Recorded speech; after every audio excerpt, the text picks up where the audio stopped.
สบายดีทุกคนยินดีต้อนรับทุกคนเข้าสู่ช่องบ่าวตีพากินเนาะมาทุกคนวันนี้มากินเส้น เส้นนี่คือข้าวเป็นมาม่าเกาหลีเนาะได้มาม่าเกาหลีมาห่อหนึ่งต้มลวกเรียบร้อยแต่ว่าบ่ทันปรุงนะเขาว่าเผ็ดเนาะอันนี้จะเป็นเครื่องปรุงมันบ่ทันได้ใส่นะเครื่องปรุงบ่ทันได้ใส่สีกองออกขาวๆนะแสงตอกผักกับกระบุมมีอย่างไรก็มีผักบัวหอมบัวแล้วก็มีเป็นหัวมันนำแล้วก็มีไข่ต้มมันนำนะเดี๋ยวเราจะมาปรุงอันนี้ก่อนนะ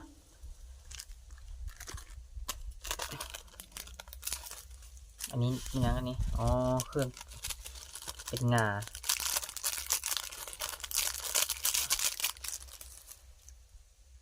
น่าจะเป็นพริก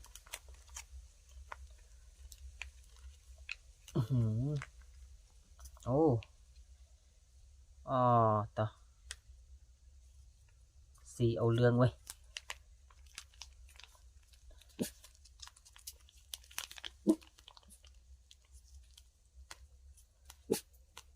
สีสันเอาเรื่องอยู่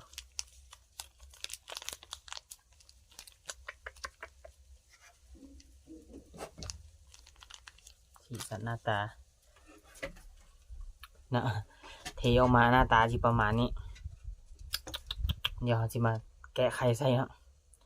เดี๋ยวเขาลนก่อน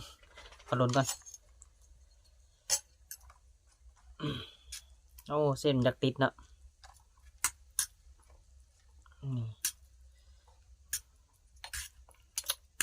มาม่าเกาหลีว่าจ้ะว่าเผ็ดตัวนี้เนาะลองเบิ้งสีสันกันเลยเนาะจากขาวๆเปลี่ยนมาเผ็ดเลยนะเปลี่ยนมาแบบสีดำออกแบบเหลืองๆแล้วนึงเนาะอ๋อเข้าท่าอยู่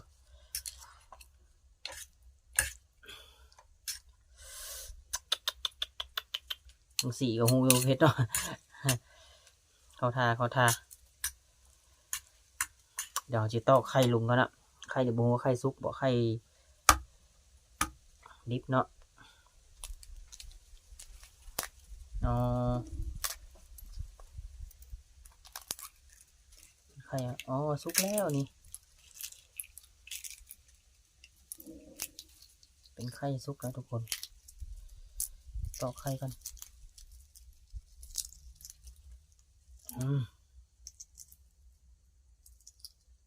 นี่นะไข่ต้ม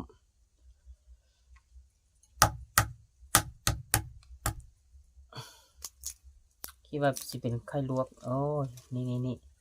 ยางมะตูมนะนี่ยางมะตูม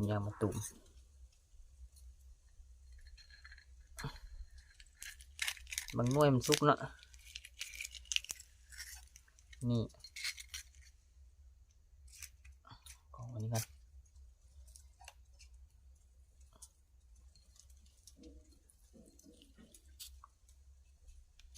นะ3 หน่วย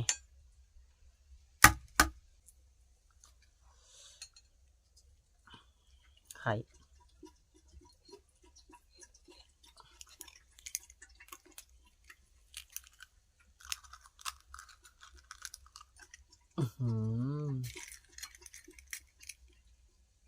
คนลน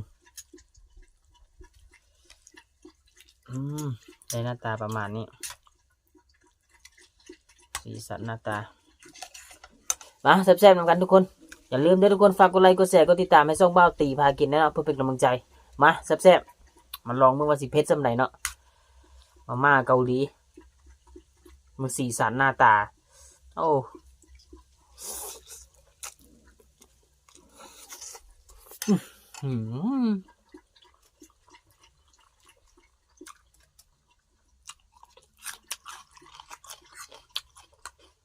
เอาเรื่อง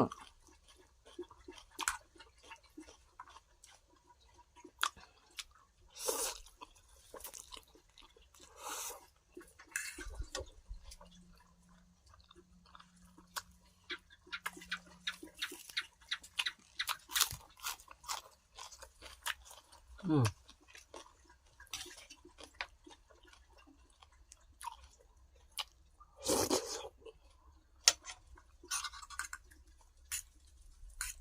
อืม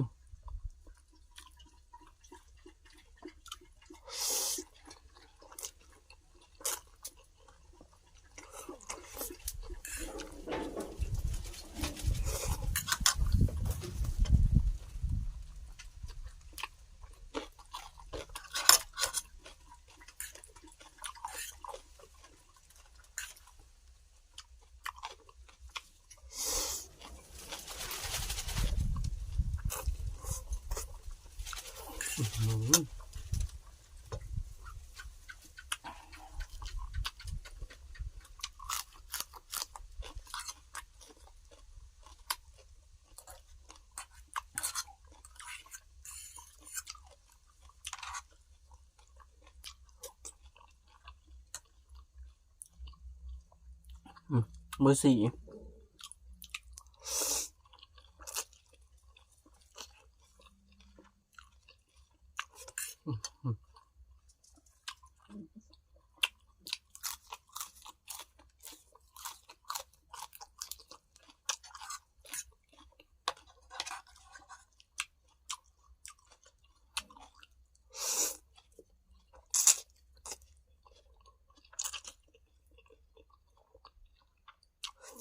อืม